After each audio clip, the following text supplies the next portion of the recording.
Hey y'all, welcome to this week's mini episode of Ducking Reality. Sorry yesterday's episode didn't drop. It was a delay in the approval.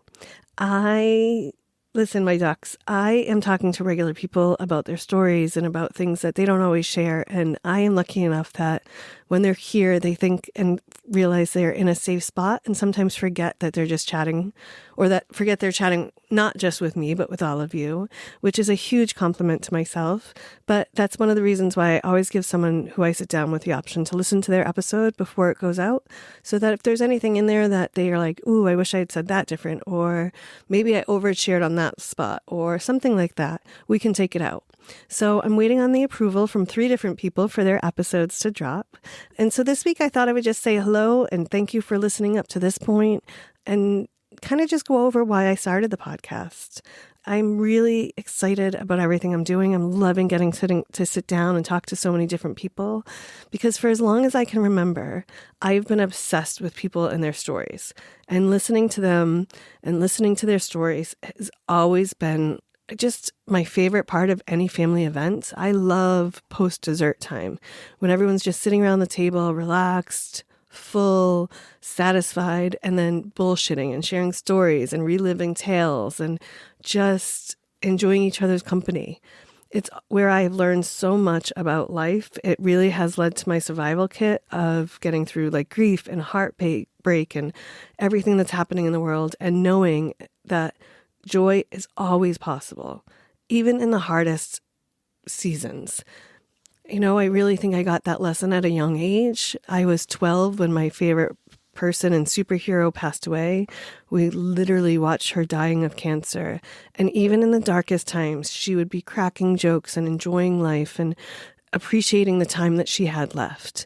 And I just think that it was a gift my Aunt Kathy gave me that I could never fully repay her for. But she really taught me that you have to enjoy all of life, even enjoying the hard parts and the difficult parts. And I think I have kept that so close to my heart all these years. And I think it was a lesson I had to learn early because in so many different moments in my life, I have had to pivot or realize that I was in the wrong path or that I was doing things for not the right reasons. And, you know, I've remade my life several times now. And this last 5 years, trading the Boston winters for the California sunshine, this has been the most transformative for me. I have found healing in so many unexpected places. But most of the long road trips, the cold plunges, sweating in the saunas, I think the raw conversations is where I really have gotten the most healing, from people sharing their stories, from listening to mine, for helping me shift my perspective on things that have happened, or listening to their perspectives on what happened in their life and how it shifted over time. I just love storytelling and sharing. And really, in the last 5 years, I found myself again. And that's really what this podcast is. It's a love letter to resilience and reinvention, the act of radically being yourself and being real. I talk to regular people about their stories. These aren't polished TED Talks. You know, things are going to get delayed and people are going to say things that, you know, maybe not as PC and polished as other places, but that's what I want. The unfiltered conversations with friends and strangers, healers and badasses from every walk of life. You know, I really believe laughter, pain, and growth share the same table. Sometimes the same sentence. You really can't have one without the other. I love doing this, and I have so much more coming for you. Conversations with artists and creators, philosophers, doctors. So many great people are coming and sharing their bits and pieces of their story with me and with you. And I really just feel like this is sacred space. It'll hopefully be a safe space for you. It'll be a community, a flock, if you will, of ducks who just care, of people who want to make a difference in the world, who want to spread joy, who understand life gets hard, but you don't have to be hard dealing with it. So I just thank you for joining me up to this point. I hope you'll continue to join with us, whether you're rebuilding or unraveling or just searching for a spark. Pull up a seat, pour a drink, brew a cup of coffee, roll one up, because you're not alone. You're definitely not too late. It's never too late to change your story. So, welcome to the Ducking Reality world, where we have casual conversations about some serious shit. I thank you for listening. I want you to know that you should stay curious, stay joyful. Remember, you are seen, you are powerful, you are deeply loved, my ducks. And as a little bonus this week, since I don't have a Ducking Reality episode for you, I thought I would drop in a Squirrel Girls episode. Squirrel Girls is a collaboration with my friend Ana Chavez, and it's where we talk to people who interest us. And Ana comes from it in a very different perspective. She loves to do deep research on things. I love to kind of watch and listen about something and then feel like I know enough to have a conversation or be curious about it. We joke that they call us squirrels because you can't call us nuts. Hence, the Squirrel Girls were born. So I'm going to drop you an episode today of Tracy from Black Widow Botttles. Tracy is a wet taxidermist, and I didn't know there was a wet taxidermy. I didn't know there was a difference between wet and dry taxidermy. I just thought taxidermy was taxidermy. And so Tracy helps us learn about that and shares some of her story with us. And I'm dropping this one because Tracy's super interesting. I really loved getting to know her. I hope she'll come back on Ducking Reality because she's so much more of a story that I would love to get into. But it was also, Ana and I kind of started the podcast and we started talking about taxidermists, and she was saying she would love to talk to one. And I said, I know some. And that's kind of where we got this from. So enjoy this episode. If you enjoy it, go check out Squirrel Gurls. It's Gurls. And there's a few more episodes over there. There's a few more episodes coming out. It's really super fun to be working on that project too. And then new episodes of Ducking Reality will be back next week. And go check out the website. It's got a whole new show notes page. Merch is coming soon. Patreon will be up soon. So thank you so much for listening again, my ducks. And just, again, stay curious, joyful, find your joy today. It could be a cup of coffee. It could be all the green lights on the way home. If you look for your joy, you'll find it more and more. I love you, ducks, and I will see you from the pond next time.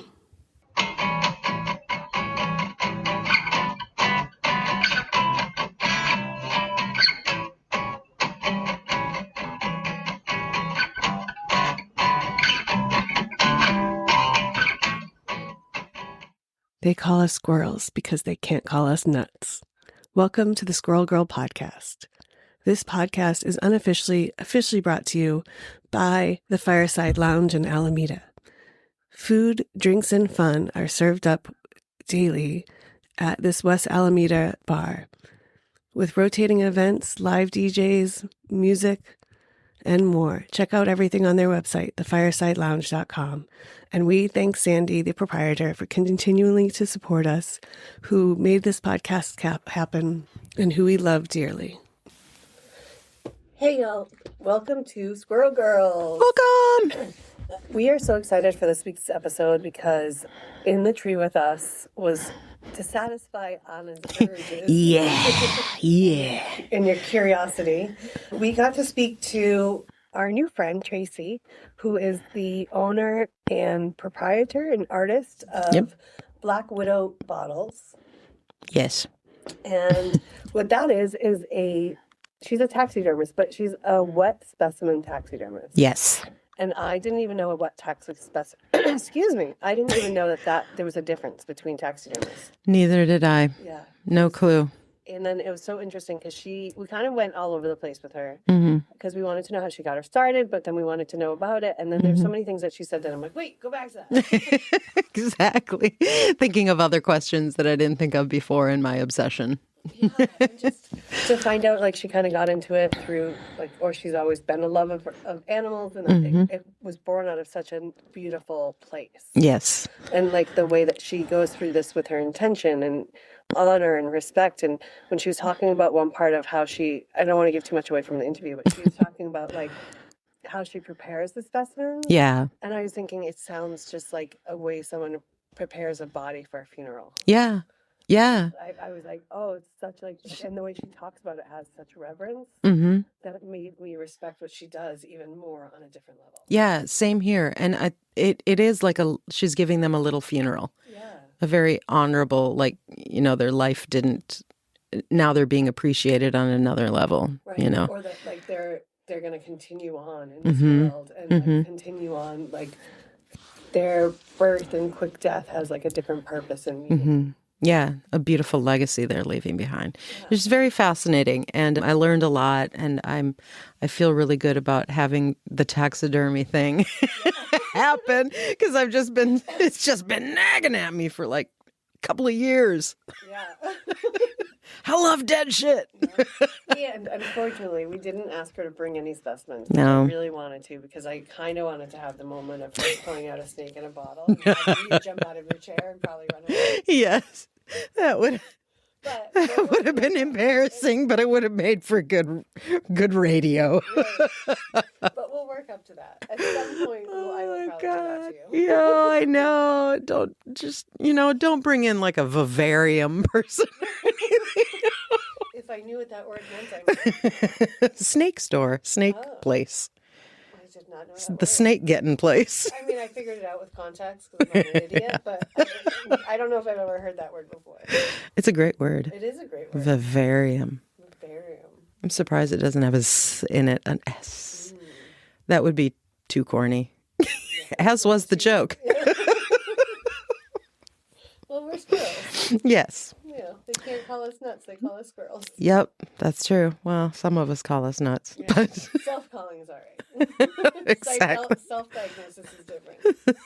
Self-talk. All right, y'all. Well, enjoy this interview with Tracy from Black Widow Spiders. You can follow her on Instagram. But if you want to get her stuff, you have to come to California, and we'll get into why that is. Yes. So hopefully we'll see you at a menagerie event or some other event that Tracy's at. Enjoy. Enjoy. Hey, y'all. Welcome to this week's episode this month's episode of Squirrel Gurls. We don't know. We don't know anything. We lose track of the nuts. We do. There's a lot of them. Today we are so excited. We are delving into something that Ana has been obsessed with. Obsessed. Taxidermy. Yes. And today, so we have Tracy Tracy was a referral to us from, I'm just going to give Connie and Michael a nice little shout out in the beginning. Yes. Because I actually met you kind of in passing because we've both been in the menagerie events. So the menagerie events are oddities and curiosities with local vendors, artists, craft makers.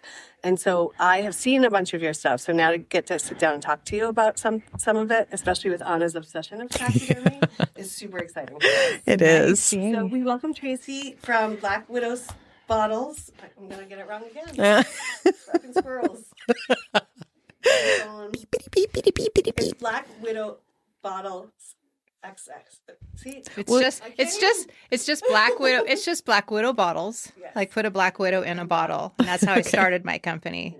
So that's why it started off as a Black Widow in a bottle. Oh, But right. the X in the front and the X in the back was so I could have my Instagram name, and everybody else wanted to be a Black Widow on Instagram. Oh, sure. Go reasons. go for whatever. But it's my name, so I had to take it. So I put the X's in front of it, and it works. So. yeah, it's my dyslexic brain that's like having trouble with it. It's like, no, dyslexic, what is it? It's an eye chart. So we are so excited to have you here. And when I was looking for a taxidermist, Connie was like, you need to speak to Tracy because she'll be great. And then we started to learn about it. And you do what specimen? Mm-hmm. And so I didn't realize there was a difference between types of taxidermy because it's not a world I'm really educated in. Yeah. Let's get into the nitty gritty in a bit. I want to know how you got into this. First, taxidermy. Have you ever done dry taxidermy? I have. It's But it's not your jam. No, I would love it to be. I haven't quite doubled into it because it's a resource issue. So resourcing materials, for one, I've just been so absorbed in the art that I have crafted at this point that I haven't really taken the time or reserved the money to put aside to actually start gathering materials to start dry taxidermy, which that's been my goal all along, but I've always been intimidated. Now I've watched some tutorials and I have some friends that do dry taxidermy. I'm less intimidated, so I think at some point real soon I'm going to start setting some materials aside and really kind of think about getting into that as well. So when you say materials, do you mean like the chemicals or do you mean the actual animal? Well, I There have no shortage of animals just I because know. I partner. I know it's sad, but it's also part of nature, and everything Yeah. I have is ethically sourced. But I have partnered with so many really responsible and ethically breeders and importers that I don't have any shortage of animals just because I've partnered with so many of them that I feel like I will have animals in the future to be able to make art with. I hope no animals ever die again. Right. That's not a Well, reality. yeah, We'd all like to exactly. say that, but the reality is at some point they will die. Sure. And at some point I will have the opportunity to start practicing that type of art, in which case I will. I really like the process that I do. I like wet specimens. I like making the type of art that I do, but I really would like to try dry taxidermy as well. There's a market for both, though. I mean, For sure. there's a really big market right now for the wet taxidermy. Yes. Like, do you feel like that has come about recently, or do you feel like that has been a thing for? Because I haven't seen a lot of wet taxidermy in my obsession years. I grew up in South Dakota, so I saw a lot of, dry taxidermy, but I've never seen wet taxidermy outside of like maybe anatomy classes that I took where we had like a cow eyeball or something. I think that it really took off in the last, what year is this? Jesus. 2025. Probably 2018 to 2023. It was really like a huge boom. Let's not include obviously the pandemic, but on the market, I think a lot of it had to do with the oddities marketing in general being a big thing. The crafting and people doing things in the odd and macabre and the extension of the Halloween world, just sort of kicking all that up a notch just became more how many dead things can we figure out how to wear and display and all that stuff. And so people were figuring out ways to preserve bugs from their yard, and which is great. I mean, those all that type of stuff is great.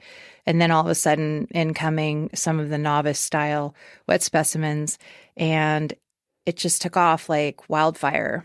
I was already dabbling in it from a professional perspective because my friends they raise pedigree rabbits.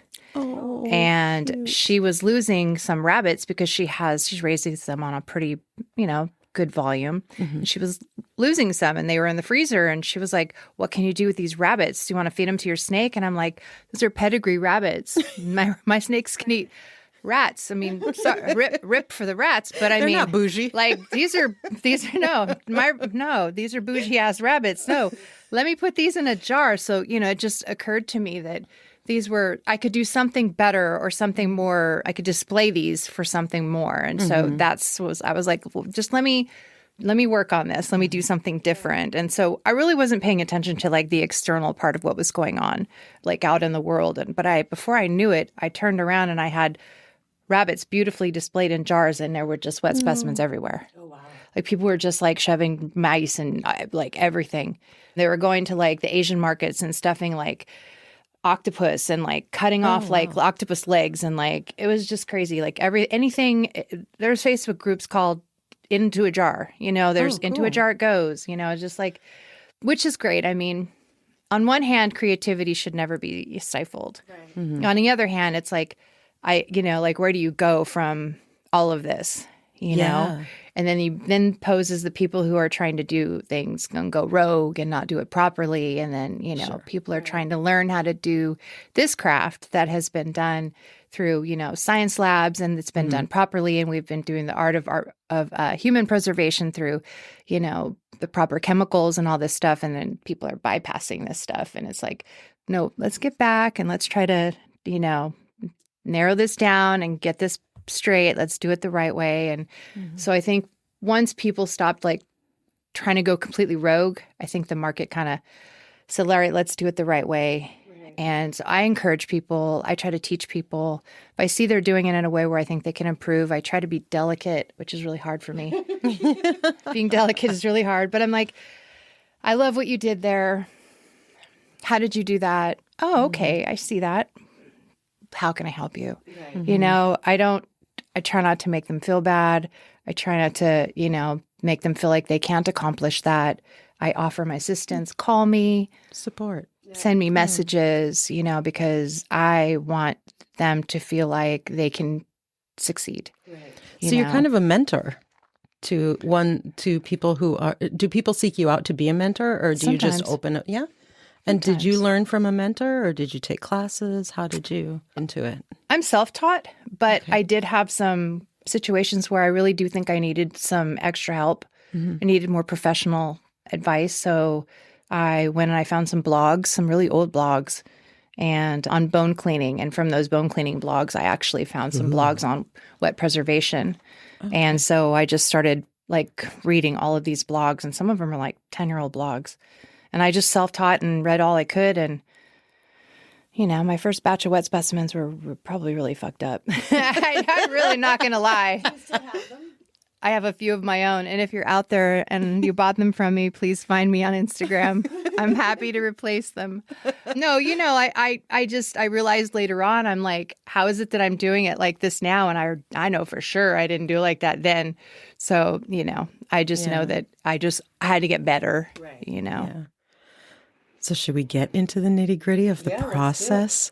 Well, before we get into the process of it, I kind of want to, you said you started professionally, you started with your friend that had these beautiful rabbits, but were you already set up to do it, or was that your introduction to it? 'Cause how do you get into even thinking about putting it in a jar?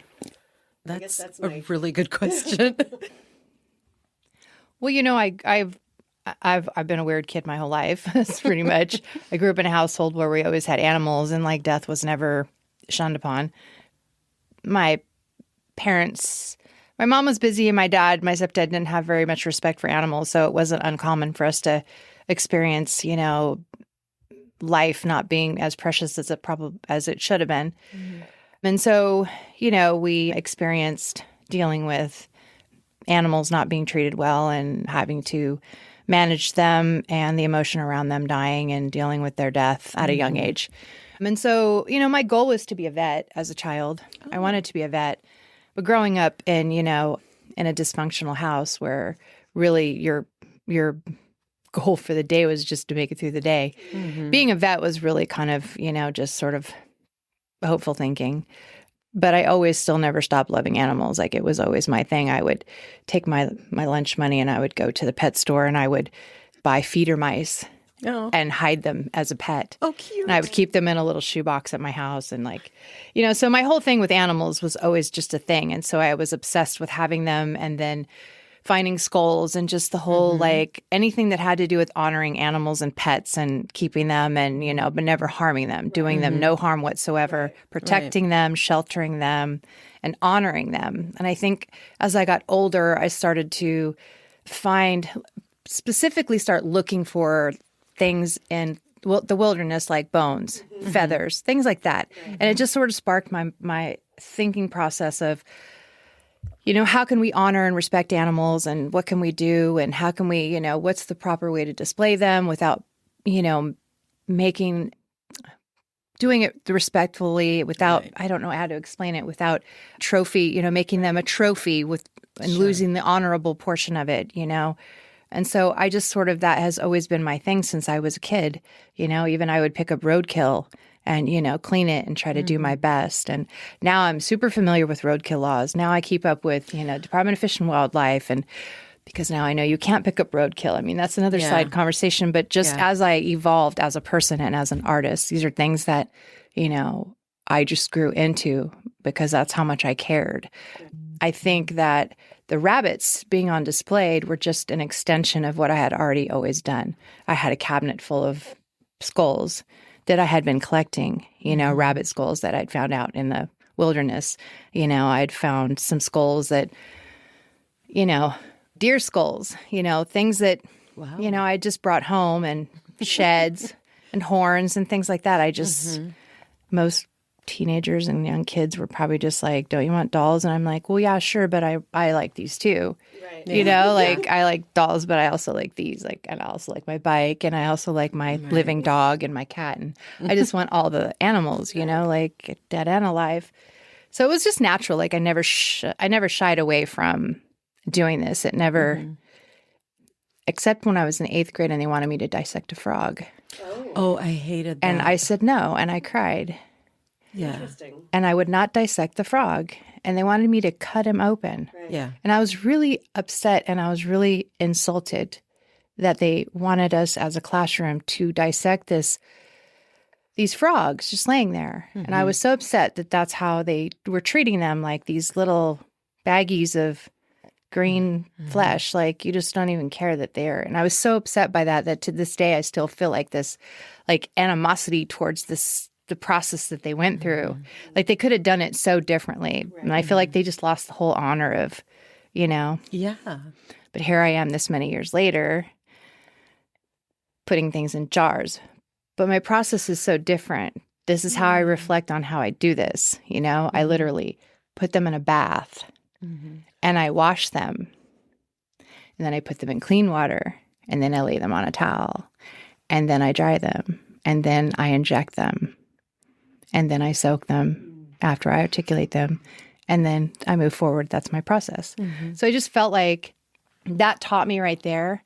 Seeing that like that, like if you have to do something with an animal, you have a purpose, like do it respectfully. Do it with honor. Yeah, have an intention. Do it respectfully. Make it mean something. Like, what are we doing with this frog? Like, what are you teaching us? You're going to teach us to gut this frog, and then what? We're going to see its heart, its liver, its lungs, and then where's it going? Like, where? That's it, in the trash. Not today, sir. Not today. No. You can give me an F. Send me home. Right. Like, I'll take an F. Yeah. That's amazing. It's because, and you're to have strong convictions like that, even as a child, like shows kind of the reverence and the honor that you give to things now. Yeah, and your stuff is so beautifully curated. Thank you. It's really beautiful. I've seen some of your like snakes in perfume bottles. Thank you. Which I think is so genius because I would never have thought of that, to put it in a receptacle like that. Yeah. Usually you just see those big lab jars, Yeah. So it's really awesome. No, yeah, it's like you're taking the beauty of one thing and combining it with the beauty of another. It shows kind of your respect and your honor for what you do. Thank you. I appreciate it. I can't take complete credit for some of the things that I do. I'm inspired by a lot of artists. Right. There are a few things that I have created uniquely, but there's so many great artists out there that do so many, so much amazing work that, we're so careful to borrow inspiration. We're just like,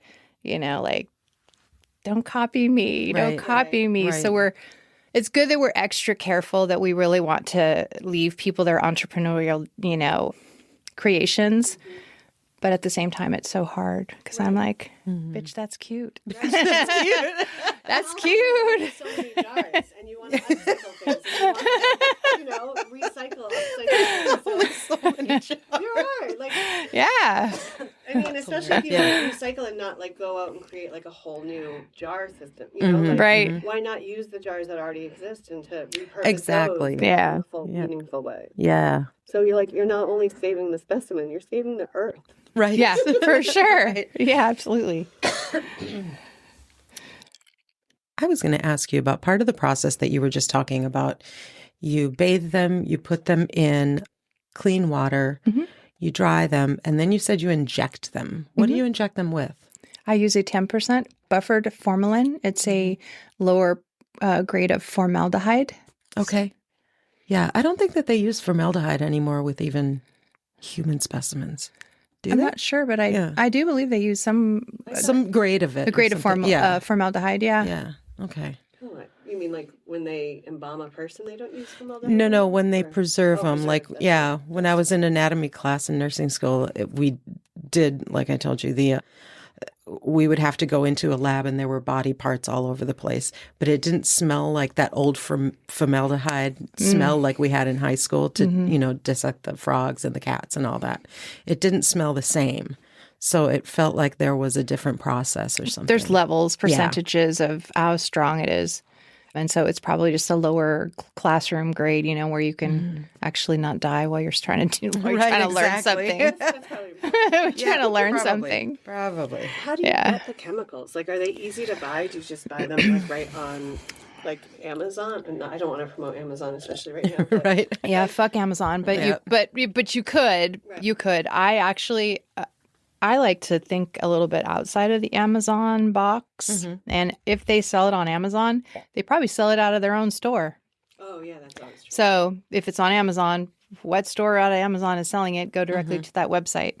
So that's how I found actually the seller that I actually buy my formalin from has his own website. Perfect. And so I buy that directly from them. Good. Yeah. Same ship time, same price, same everything. Nice. Yeah, I would imagine sometimes you even save a little money by going direct to that person because then, or you at least are supporting them more fully because then they don't have to give any profits to anyone else. Yes. Right. That's important. Yep. Small businesses. Yeah. And I can deal with them by email one-on-one. Right. Like I just email them, I'm okay, I sent you over a PO. Right. It's paid. Sure, no problem, Yeah. It'll be right over this week and they're quick and That's awesome. yeah. Are they located here in the Bay Area? They are in North Carolina. Oh, okay. Nice. And yet it gets to you that fast. Wow. But That's then like awesome. 3 or 4 days, yeah. Yeah. Wow, that's pretty great. Because how long does a specimen last before, let's say there's a lag time between getting your specimen and getting the chemical? How can you just put it in the freezer? Oh yeah. Oh, okay. Oh yeah. I have stuff in the freezer from I don't know, maybe 3 or 4 years ago. Oh, okay. Keep a different freezer for your specimens than your steaks. I do now. And I still have some specimens in my freezer in the kitchen. We're just used to it. This is just the way it is in our house. Would you like a possum? I mean, frozen pizza? Yeah, I'm just like, my husband's in there digging for like the corn so he can make some elote, and he's all, is this a kitten? I'm like, it's a commission, not a kit. Can you just put it? Can you just put that mission. back? It's a cat mission. Put it back. Oh my God, that's hilarious. Yeah. Is this a kitten? Like How do people react when you like? Do you lead with that you are a taxidermist, or do you lead with something else? Because I could imagine people like would not always react well, or like as well as you'd want them to, or like us, they get super excited and you say, "Calm down." Right? No, listen, I worked for Home Depot for 14 years and I went to the pro desk, and that used to be like the highlight of all my husband's friends. They would just be like, so how what are lumber prices, with their hands on their chins, like, so what, do you guys get sales on tile? And I'm like, are you fucking kidding? Could you talk to your friends here? No, this is way better. I'm like, if you want to gawk at me and ask me any kind of weird questions about taxidermy or wet specimens, let's do it. Because as long as you're not asking me about drywall and Right. plywood, and I'm good. Much more exciting. Yeah. Do people usually have like a reaction though when you tell them what you do? Are they like, I don't know, judgy at all? Oh yeah, sometimes. Yeah. Because Yeah. people are just naturally kind of assholes. Yeah. I just Change that, but well, I just want to know where I can send them my mortgage, because if they want to pay that, I mean, like, you can judge me. I'm cool with that. But like, if you want to pay my mortgage, that's they'll cool tell you, too. Feel free. Yeah. Yeah. Then you can judge me. It's fine. Yeah. Otherwise, no, you don't fucking matter. Like, Right. you're not paying my bills. I love that you have that attitude. Yeah, I feel like, like more people need to have that attitude, and that people kind of will shrink themselves to kind of fit what the societal norm of that moment might Right. yeah, it's like, I'm not hurting anybody. be. Right. Right. I pay my taxes. Yeah. I'm a good person. I'm literally a good person. I help homeless people. I walk old ladies across the street. I'm like that 17-year-old Cub Scout, I'm like, and people that want to just say stuff that are just so unnecessary. I'm just like, you don't pay my fucking bills. Right. Right. You don't walk my shoes. You don't feed my family. You have no idea how hard I work, how hard my husband works. Like, you are so relevant. Yeah. Really irrelevant. That's So a great no. message to other people too, to remember that like the stranger on the street might be, judging or like dismissive of what something that you do that brings you not only passion but the roof over your head and the time with your family, and gives you a space to create and make art, and that other people are so into. Like, it's just a great message of following your heart and what you're passionate about. Yeah. Yeah, some people I always tell people, I said, a lot of these kinds of people, there's a particular demographic of people that judge. And I said, it's unfortunate because especially you should be the parents that should be encouraging your children to learn about science. Yes. Because this is science. This is literally science. Right. This is science-based. This is important stuff. And you should be engaging your children in anything like this. Right. I'm not saying they need to be preserving bodies of any type, but engaging in any type of science. It's also a great discussion about death and the honor that goes into it. And Oh, that's true. And the reverence and the, things can die, but doesn't mean they go away completely. It doesn't mean that you lose them. And there's like a lot of good reference points and ways into those hard conversations that what you do can help open up for people if they get out of their own way. Yeah. People can't believe that I actually put things, in jars and put things in baskets and all this stuff. And I said, do you know cultures have been honoring animals since the beginning of time? Since the very beginning of time, they've been honoring animals since the beginning of time. Yeah. This is just another way to honor an animal, But you don't run into a lot of those people, do you? Because where you sell your things is usually people who love this stuff will go there. I mean, who do you run to? Is it just like when you introduce yourself and you say, hey, I do taxidermy, like Siobhan was asking, how do people react to you? But I mean, do you just run into them on the street and just start conversations about it? Do you know what I mean? Like, no, not really. People don't really approach me. Like that's somebody said. Oh, that's right. That's what you did say. They're not really approachable, and I'm like, oh, that's too bad to hear. I can get on with my life now, I guess, maybe. But no, I think the menagerie likes to do shows with all different demographics. They go all over the place because all walks of life like the shows that we do, But every once in a while, and I'm definitely not, I am the artist that does the most extreme oddities art for the menagerie. I'm the one who puts the dead shit in jars. Yeah. That's what I'm looked at. If anybody's going to look down on me, oh my God, that's the lady that puts dead animals in jars. It's a goat in a jar. It's a puppy in a jar, so that's fine because that doesn't bother me because that's your take on it. So it really doesn't bother me. Yeah. But those are the people that are most likely to say something and most likely to infect the people behind me, or behind them. And so then those people come up and their attitude is the same way. And, I'm so used to deflecting and I just go right past them and I'll just move on to the next kid and I'll go directly to the kids and I'll say, have you ever seen a tiny baby bunny embryo? And I'll put a flashlight right there and I'll stick the embryo right in front of the flashlight. And I'll say, you see that? Can you believe that we look like that when we're embryo as well? I said, all embryo look almost exactly the same. I said, isn't that amazing? And then everybody around them is just like completely off topic now. Like they didn't even hear what that asshole just said. Right. Because why did you even have to stop and say that? I'm like, because we're learning something here. Keep going, Jeb. Just keep going. And the fact that you can lean into that science part of it. Yeah. Able to show a kid something that they may not ever see anywhere. Yeah. Because it's different when you see it in a textbook versus when you see it in a jar in front of you. And you're like, wow, that's so teeny tiny. And that thing becomes this thing. Like, it kind of gets you to really understand like the miracle that is life and that we come from. Yeah. If anybody ever, after hearing this, if anyone ever just, I'm not just promoting myself, but if you ever just come by my booth, I don't only just have snakes in jars, which I do. That's my gig. But I usually have small specimens. And sometimes I'll have rabbit embryo. Sometimes I'll have piglet embryo. And that's all kind of cool stuff. I mean, that's stuff that you are probably never going to see. Right.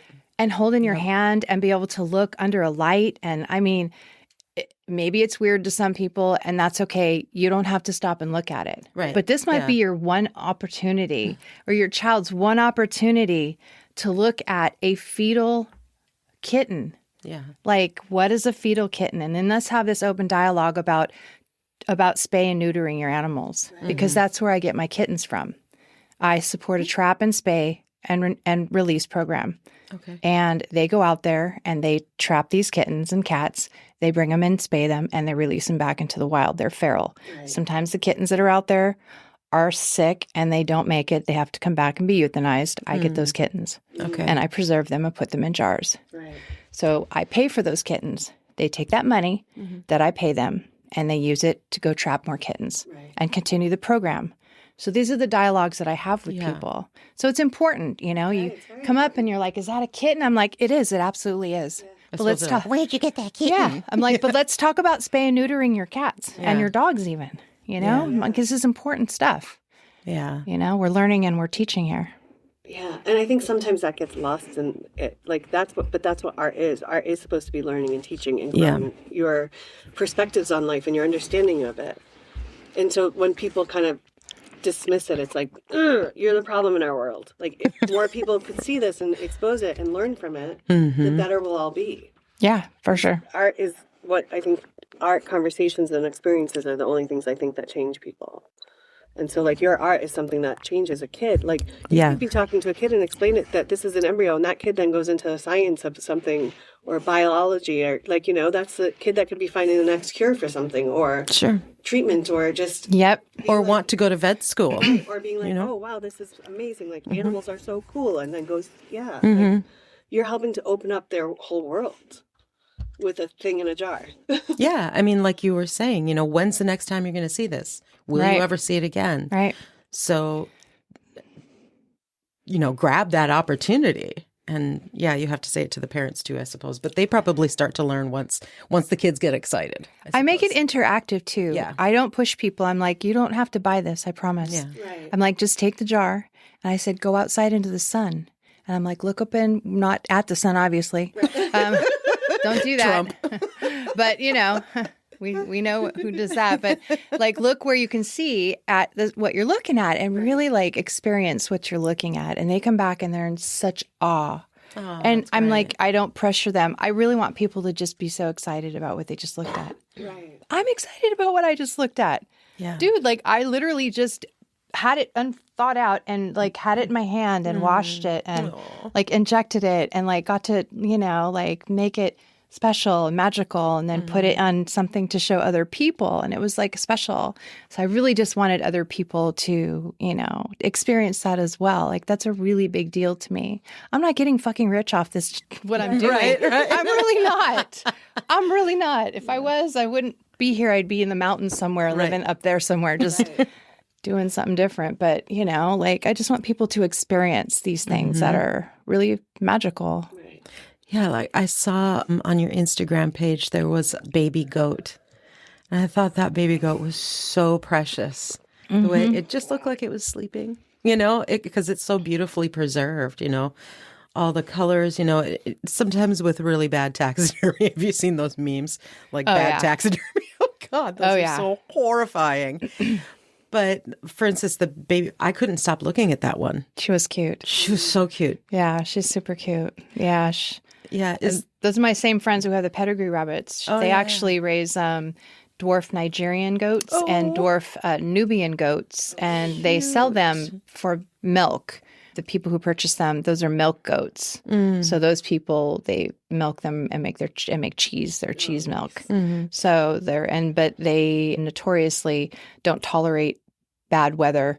And so at one point, I guess 2 years ago, there was a really bad frost, like a frost where nobody was expecting it. It was like an overnight just winter drop. And I think like 6 or 7 died.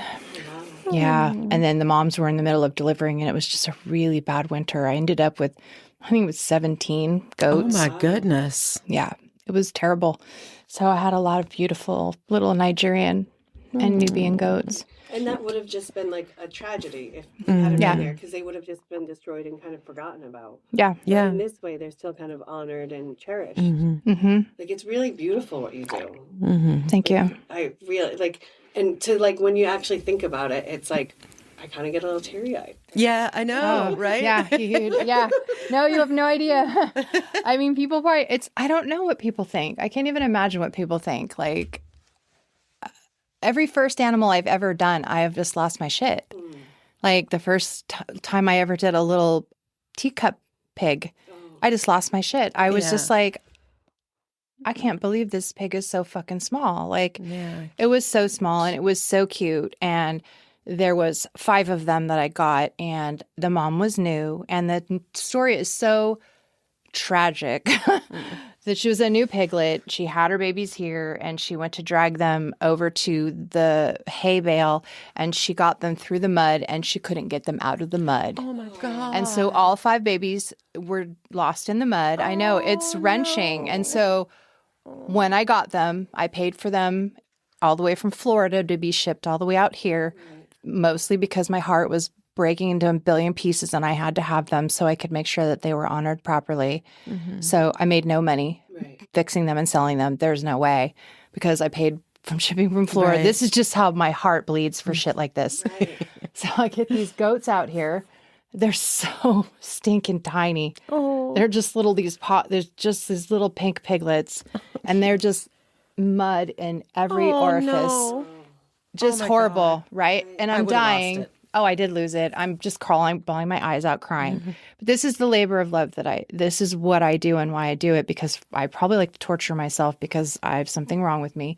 But but also because I just felt like, who else is going to take care of these babies the right way and honor them? I had those little girls, one boy, all little girls, all fixed up, washed up perfectly, cleaned out their little ears, had them jarred up so perfectly, laying in these little glasses like little, they were sleeping, gone. People were in love with them. Wow. They already had names. I'm going to pick up little Ginger. And I'm just like, okay. I feel like I was vetting homes for like live animals. Do you know what I mean? Like, so this is the whole process. It just feels so good to like these poor little babies had a demise, and here we are. We just made this full circle of their life mean something, Yeah. That's beautiful. So is there like a website you go to where you find these? Is this like how do you get connected with a person in Florida who's like, is there like a network that you get to kind of build into a community? Like, she was a friend. She was a friend of somebody that I have, a gecko breeder. She's my friend. And she was like, oh, hey, my neighbors in Florida, their whole litter of piglets just did not make it. And she's like, can I send you a picture? And I'm like, okay. And she sends me this picture and I'm like, what happened? And she's like, here's what happened. And I was like, who do I Venmo the money to? I'm like switching money around in my account. I'm like, where's my husband? Don't tell him. I'm like, what can I sell real quick so I can? Out of curiosity, how expensive is that? To buy the pigs and to have them shipped? Just to buy a specimen, It depends. She was expensive, but it was the shipping that was most expensive. I can't remember exactly, but I know I made 0 on those piglets, and I sold each piglet for $150. Okay. After I was done with everything, and the jars were probably, I don't know, $30. Yeah. I sold the piglets for $150. So do the math. Like I lost money, but my heart was.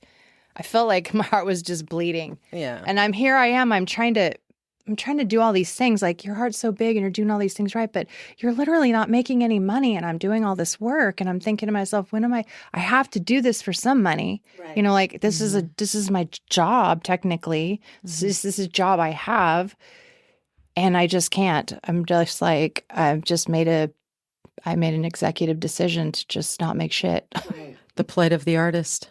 Yeah, like $20 in my pocket, and there's a starving person on the side of the street, and I'm like, I don't have change. Yeah, please go eat. Yeah, totally. Is that I feel like not all taxidermists or wet specimen artists approach it in the same beautiful, thoughtful way, or is that a misconception? Well, obviously I can't speak for all taxidermists, but I think I'm speaking to it in a way that it's both my passionate way of speaking, my tone, and all that stuff. So that obviously emulates a little bit of how I feel versus, say, another artist who might be, like bodybuilder, guitar player who might feel the same way, just doesn't sound like that. Yeah. But his work is equally as important to him and means just as much to him. So I have yet to meet any artists that I feel like, I'm sorry, I'm lying. One. I know one person who does taxidermy, who does wet specimens, that absolutely is unethical. Oh, no. I will not mention that person, but it's just, yeah, it's always a thing that bothers me. And I very seldom come across people that I feel like are doing something unethical that I don't hold back from. Like I will say something. I'm like, bro, are you serious? Or, but this person I live in the same town with. And this person is extremely connected to people in my town. Yeah, I just know too much, and that's heartbreaking. Yeah, it is heartbreaking. And it puts other people that do it for the right reasons in a bad light. Right. That's because of the misconception that I think a lot of people have over taxidermists, like in other parts of the country. I mean, we are in California, so maybe there's better, more open-minded ideas about it. But like, say, in the middle of the country or something, it's all about, here's my prize goose, Well, the thing about California is that we have super, super strict laws on killing animals. Like, we have the most protective laws in all of the country. You can literally kill by the hundreds fox in other countries. I mean, in other states of this country.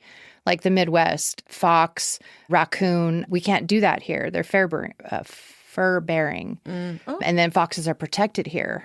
You can't even pull roadkill off the road. I was going to ask you about that when you mentioned it earlier. I wanted to wait because, one, how would anyone know? But two, how do they, it's illegal to pick up roadkill? Yes. That seems like a weird law to me. Is it because of potential disease or something? Well, the thing is because a couple of reasons. One, because of you need to have a license we have a lot of animals here that are at risk. And so this state and certain people in this state don't understand how the ecosystem works. And so certain populations of certain animals are being overhunted, and their natural food sources are being overhunted, and they are being destroyed by deforestation. And so this is causing a disruption in the entire chain of wildlife. So this causes a lot of things. This causes animals to come down onto the road, and they get killed. It also gives the green light for people to use that as an excuse to go ahead and kill, because they're going to get killed on the road anyway. So deer is overhunted and illegally overhunted. And taxidermy is a big thing because people are just collecting roadkill. But what's the difference between, how do we know that you picked up a dead raccoon off the ground or if you went and strangled a raccoon? Right. Like, we don't know that. Right. No. So, and raccoons aren't just there for you to just kill. Like, they have a purpose. Right. They're not your art. I love raccoons. Yeah, they're not your art, I one time saw a baby raccoon, and I'm assuming that it had drowned in the water at the beach because it had washed up to shore. And it was perfect. It looked, until I got there, I didn't realize it had perished. And I was like, part of me wanted to take it home with me. And I was like, what do I do? Who do I call for this? And I mean, it was perfect. And I was just like, but I didn't have a resource at that point. And it was early in the pandemic, so everybody was kind of isolated. And I was like, I don't even know if I'm supposed to be on the beach. Right. But I was like, I just felt like it was such a waste of such a beautiful little animal. And I just, and I was also afraid of diseases or what it carried or, because raccoons famously are rabies, and that kind of scares me. Yeah. But what in that instance, is it just, do you call it animal control? Is that something that you even know about? Because I wouldn't bother. I mean, if it's not harming if it's not in the way of any children or any dogs or anything like that, I would just let nature take its course. Yeah. I mean, it's a circle of life. It's sad. It is really sad. But there's a reason, and maybe it was sick. Right. And it's a circle of life. There's really not much you could do. Let it go back out to sea, or just leave it and let nature do what it's supposed to do. There's a rhyme and reason for why things happen like that. But, there's laws to protect animals here, and people here break those laws. Rattlesnakes are here, and people take rattlesnakes, and they use those in art. I mean, are they illegal? King snake. Oh, yeah. Yeah. Definitely. Is it? We once read that it's illegal to own a crow, but is it illegal to taxiderm a crow then? Yes. Oh. It's pretty highly regulated too, the crows for some reason. Most birds. Really? Any bird of prey is illegal. So if you see anybody selling a crow, then you're like, oh, that's unethical. Yeah. It is definitely unethical. The thing about it, vintage taxidermy and antique taxidermy has a different, there's a different spectrum on that. But that's so such a small percentage of what you might come across. Generally speaking, all of that is illegal. Wow. Yeah. There's a Migratory Bird Act that it bars and bans almost all the birds in California from ever being taken, hurt, killed, any of that. But our crows aren't migratory, are they? No, they're predatory. They're birds of prey. Yeah. Okay. Huh. That's really interesting. Mm-hmm. We'll have to get a bird person in here. Yeah. And that's interesting too, because, that would be helpful for a lot of people to understand, that to talk to a bird person. Right. An ornithologist, right? I think so, but I didn't want to say that and be wrong. Because I also kept thinking optometrist. Ornithologist, optometrist, bird's eyes. You're all one of those. Yeah, and because especially here in Alameda, we have the whole bird sanctuary. I've never seen people so excited to be bird watching until I moved here. Oh, wow. Where's the bird sanctuary? On Shoreline Drive at the end of it towards Broadway. There's that whole little marsh wetland. Yeah. And oftentimes you'll see larger groups of mostly older people out there with all of their binoculars, or you'll see someone set up with one of those huge cameras where they're just filming and photographing all the birds. Photographing? Just bird watching. Yeah. Or just bird watching. Bird watching. Yeah. My dad was really into that. I saw something the other day that was how do you know you're old when all of a sudden you're interested in what bird's making what sounds? Oh my God. My dad used to listen to them in the car on tape. Oh my God. That's a whole different level. It's a level. It's a level. Yeah. No, he loved animals and birds in particular. He knew all the names of the birds everywhere and everything. I mean, hey. What's the weirdest thing you've ever taxidermied? You were mentioning a little while ago about somebody would go to the Chinese market and take an octopus or something. Gosh, that's a good question. Yeah, I've never. I mean, I don't think that you think anything is weird, quote unquote, but what's the rarest thing? Not illegal. Yeah, let's not. Yeah, exactly. Gosh, I don't know. I've gotten some pretty strange, exotic animals from other countries, legally imported, that I've never even seen. And a lot of these animals I've never even seen alive in my life. Oh, that's cool. Yeah. I can't name one specifically because there's just been some frogs, these gigantic frogs. Oh, cool. That I've processed, and just had so many lizards from Egypt. Oh, wow. Yeah. Some crazy Uromastics from Egypt, and just some really cool animals that unfortunately, maybe some spiders. Yeah. You do have a thing with spiders, right? Black widows. Yeah. Any spiders, really. Yeah. Tell us about how you got so into black widows. I'm obsessed with spiders. Don't you raise them or something? You breed them or? I was raising and breeding them, yes. Well, this is how it started.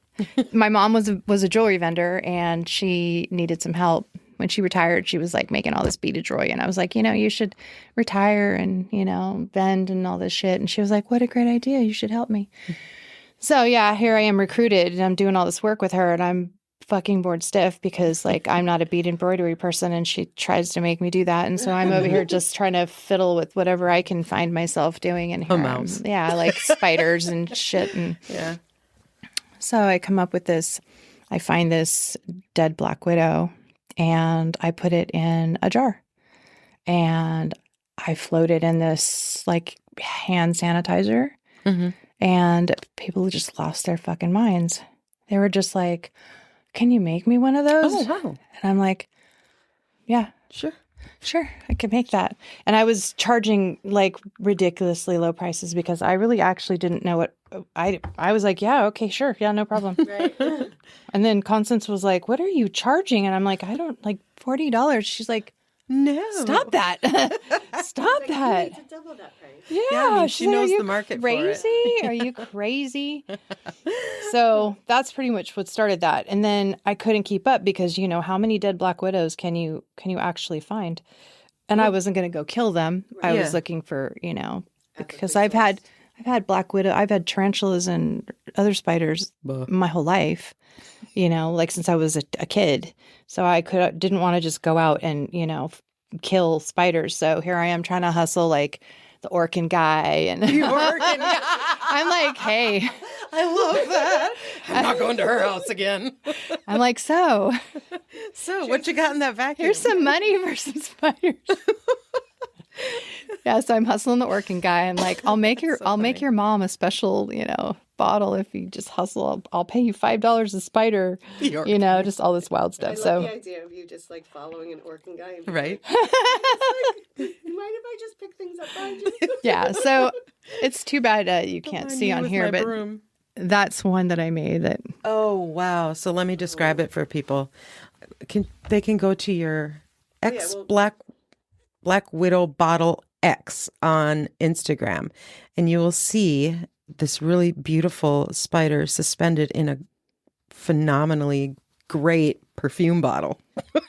This is really pretty. Did you sell this one? Oh, yeah. Yeah.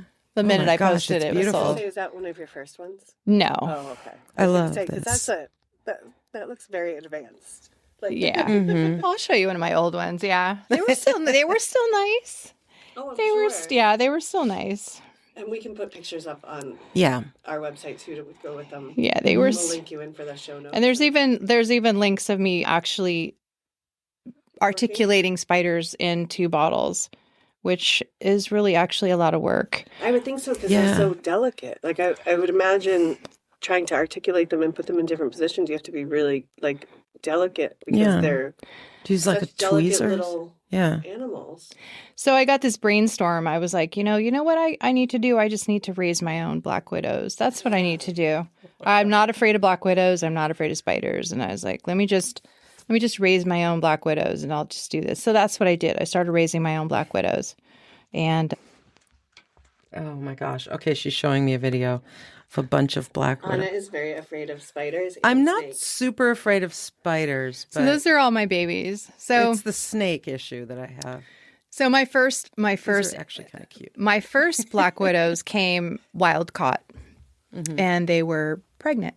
They were already bred. Oh God! Okay, now so they started laying egg sacs. I know this is creepy, but what happened was I was overzealous, and I thought I had it all under control. Oh no! Oh no! Was your house filled with black widows? No, not at all. Okay. No, not at all. Not at all. No, but I did have a lot of babies, and I separated them. It was all good. I mean, they didn't scare me, but they're super adorable. They're just super tiny and super adorable. But I did have a lot of babies, and it did help. The males die really fast. They die within like 3 months, 3 or 4 months. They mature out. I learned a lot about black widows through that process of raising them, breeding them and raising them. Do they get like really dangerous? Like, do they, as babies, are they as dangerous? Or like, is it once they kind of mature into adults where you have to be really worried? Once they get their period. Yes. And become hormonal bitches. Like teenage girls, yes. Yeah. That's what I'm afraid Right, of. that's Teenage what I'm girls. afraid of. Teenage girls are the scariest. Well, the things thing on about earth. black widows is they're not really dangerous. They're not. They're absolutely not. They will defend themselves. So if you're agitating them and you're making them frightened, they will try to defend themselves. Right, of course. And they have many, many ways of trying to defend themselves before they strike you. And even if they do strike you, often it is a dry bite. It's like And a warning. because their venom is really precious to them. You know, they don't have a food. They can't just go grocery shopping. So food is really not a guarantee at any moment. So they need to reserve their venom for if they have prey. Yeah. And also they reserve their venom for when they have appropriate sized prey. So if they're trying to bite you and they think that you're, you know, they're not going to exhaust all their venom on you because it's a waste. They can't eat you. You know, like they have the intelligence enough to understand that you're too big. So they're wasting their venom on you. So they're just going to dry bite you. So they've done everything they could. They turned around, flung web at you, you know, raised up, everything. But that's they would rather 100% run. Right. It's the rearing up that just gives me crazy. I love like that you learn like how intelligent they are. Like, that like they have all these things and they know like because it's a reminder that like you kind of forget how intelligent the universe is and nature is. We do. We really do. We take it for granted so easily. Yeah, nature is pretty fucking amazing, and we just forget how amazing it is. Yeah. You know, and people stigmatize black widows. Yes. And spiders in general. But by all means, I mean, I do not recommend people picking them up and saying, oh, but, you know, Tracy, Black Widow Bottle said, you know, it's not that big of a deal. It is. Right. They're not for you to pick up. Right. You know, just, I don't even pick them up. And I've had probably 40 alive ones. I've had several hundred, but I've probably had 40. I've had 40 adults. Like and I've never, right now I have about, I think I have 8 or 9 alive adults. How big did they get? Like a thumb. My largest females, just had giant blueberries, really. Oh, okay. Yeah. Such a weird. Yeah. I would have thought they were bigger. I would not have thought blueberry. Yeah, giant blueberries with legs. I was like, how could I explain this? Yeah, like that's. I think in my brain, black widows and tarantulas are like similar, just because of how big, like how people talk about black widows all the time. Like, so I just assume that they were the size of a tarantula. Yeah, the big stigma is the same as a big stigma for a tarantula. Hoi vey. Just showed me another picture. Wow. Is that a female? That's a large female. Oh, yeah. She's a fatty. She is a fatty. They're actually really pretty with the red mark on them. Oh, yeah. That's a northern. So there's really 5 different species in the United States. That's the most famous one, though. The one with the red spot. You know, when somebody thinks of a black widow spider, they're always looking at the red spot. Well, or do they all have that? That's the diamond on the bottom. Oh. You're looking for the hourglass on the bottom. Oh, okay. And yes, you want to make sure. But there's so many species here. I highly recommend anybody who's interested in learning about the black widows or this Latrodexis species in the United States to do that. It's really kind of it's pretty cool. It's educational. There's a red widow. There's a northern widow. There's a southern widow. There's a western. The red widow is all red. I have one of those right now, an adult. Wow. Yeah, she's beautiful.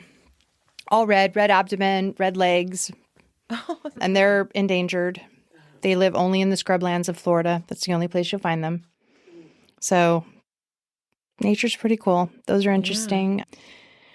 The northern widow has her hourglass is split in 2. So, I mean, there's just some interesting information, you know, some interesting things you can learn about them. Have you studied snakes as much as black widows, or is that because black widows seem to be like where you kind of got into this? And then I know snakes have been kind of a big part of your art.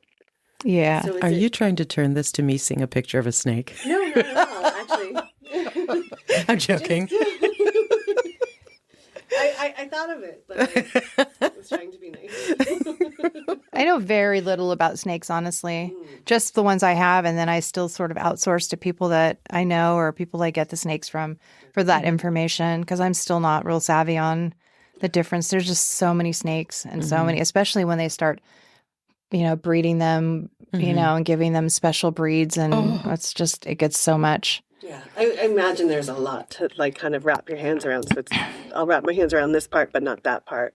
It has to be a way that you kind of evolve in your art. If you're doing like, because you said earlier that you're, you know, wet specimens kind of been what you've been into, but you are kind of dabbling into the dry world. Yeah. Or looking to kind of expand into the dry world.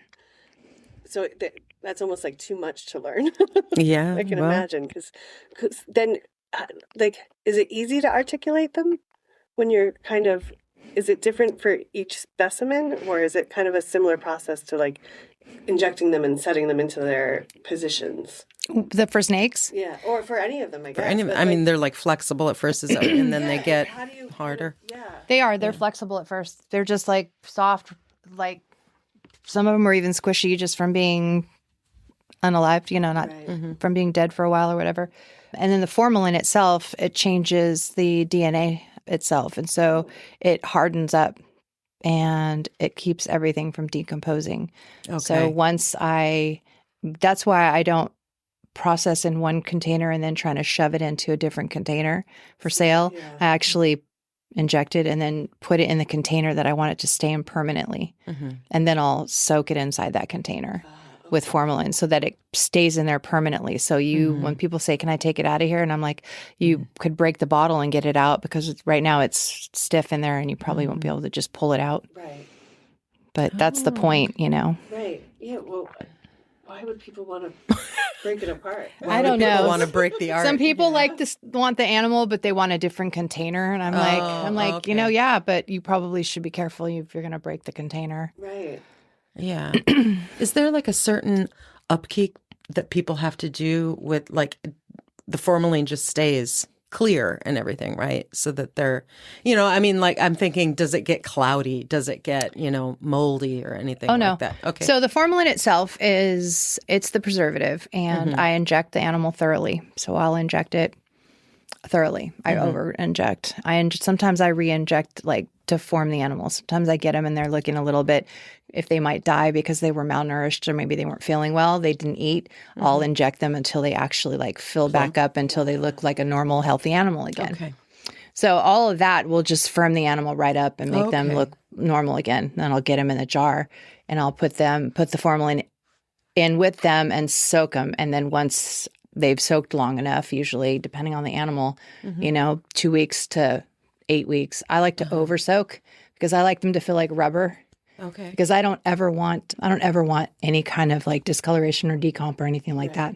So I over soak. Yeah. And then I just pour it out. And then it's a water solution. You take filtered water and you just soak it in filtered water a couple days or a couple times. I do a couple rinse cycles, usually 24 to 48 hours. And then I'll put isopropyl in there, 70% isopropyl storage. And then that's it. So by the time that they get to the water soak, are they hardened up? Okay. Because they were flexible right before that stage. Oh, right? Yeah. Okay. Yeah. I don't have to let them stay until they're hardened, but I like to because that lets me know 100% they're not going anywhere. Yeah. Sometimes it's hard when you have mammals, though, because the internal organs will harden up a little bit, but not as much as like skin and whatnot. So they do sometimes stay a little bit squishy. So you're not taking the internal organs out? No. Like you would in taxidermy? Nope. Dry taxidermy? Yep. Yeah. Taxidermy, you completely take the skin off. Bones and everything comes out. Mm-hmm. You ready for that? Oh, yeah, I can do that. Oh, yeah. Totally. Yeah. You're just going to do this in your house? Is that where you do this? Mm-hmm. Yeah? In my garage. That seems more reasonable than the kitchen counter. Yeah. Oh, no. That's where I started. So where can people find you next? Where can people find you? Any shows coming up? I will be in Santa Rosa. Let's see. My next show will be a Santa Rosa pop-up.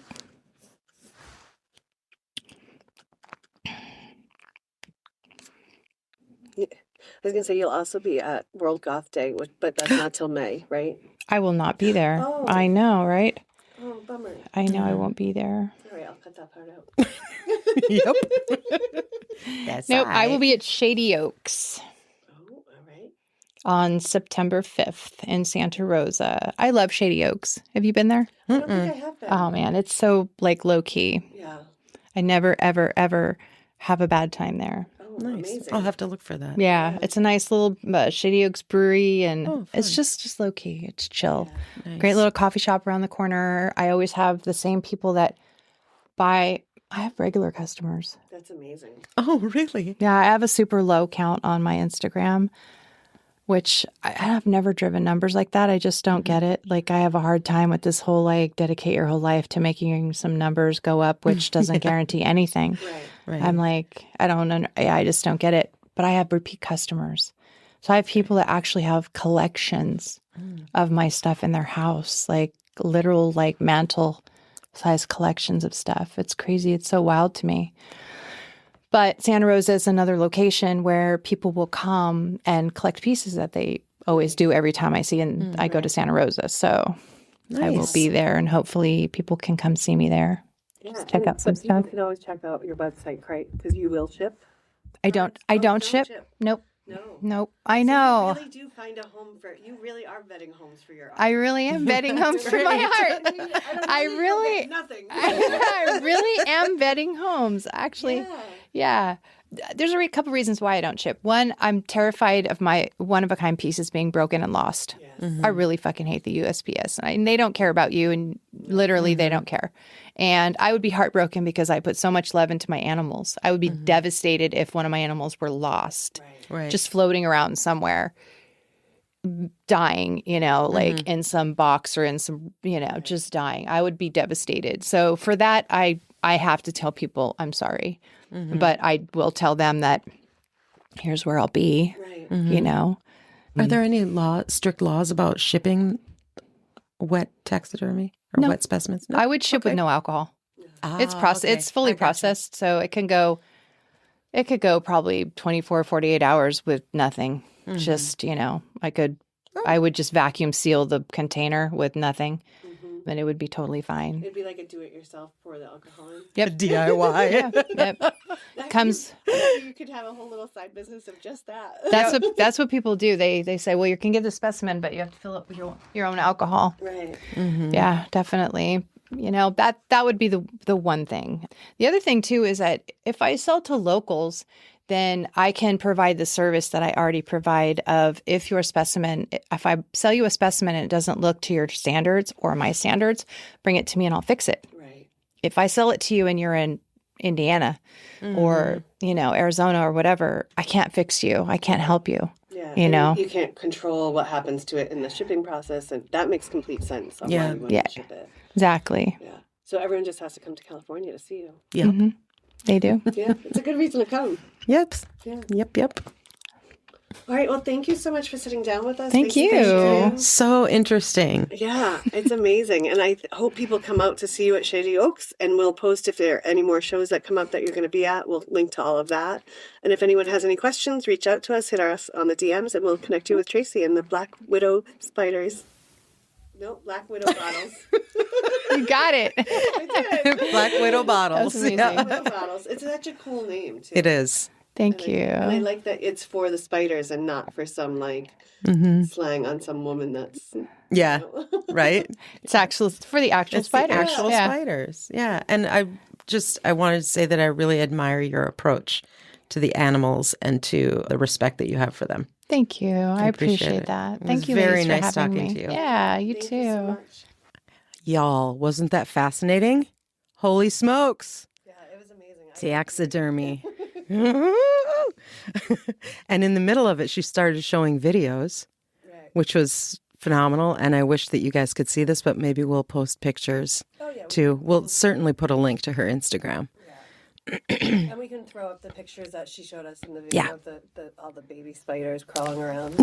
We can link that into the show notes and maybe even put it on the Instagram post when we post about the episode. Yeah. So that way you guys have it right there in your hands. Yeah. In your grubby little hands. In your grubby little selfish hands. When she was talking about all the spiders, I really did feel like they were crawling all over me, though. Oh, see, I didn't. I was just so enamored by the fact that black widows are so small. Yeah. That I was like, that blew my mind. Like in my brain, they just were the size of a tarantula because they just have such a bad rap. They do. And the fact that they don't want to waste all their venom on you. Right. That they're so smart. That they're so smart. And I still had a problem when she was talking about them rearing up. Ugh. Yuck. Anyway, thanks for making themselves even bigger. Is that what's maybe like when a bear comes across your path, you're supposed to wave your hands in the air. We are a bear to a spider. Yeah, maybe. Probably. Yeah. Anyway, thanks for listening, everybody. Squirrel Girls is recorded at the Ducking Brilliant Studios in Alameda, California. This episode has been sponsored by the Fireside Lounge in Alameda, California. And you should go there because it's freaking awesome. It's one of our favorite bars.